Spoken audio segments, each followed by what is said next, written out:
Hey guys, welcome to my channel. ఇవాళ మన ఛానల్లో రెసిపీ ఏంటో చెప్పాలా? చాలా హెల్దీ ఇంకా టేస్టీ అయిన రాగి పిండి డ్రై ఫ్రూట్స్ లడ్డు. ఇది ఎలా చేయాలో చూసేద్దామా?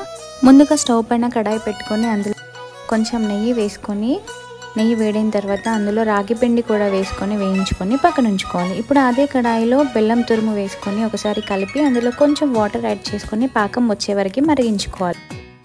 పాకం మరుగుతున్నప్పుడు అందులో ఇలాచి ఇంకా పచ్చకర్పూరాన్ని కూడా వేసుకొని ఒకసారి కలిపి వడకట్టుకోవాలి. వడకట్టకపోతే డస్ట్ పార్టికల్స్ ఉండిపోతాయండి, సో ఖచ్చితంగా వడకట్టండి.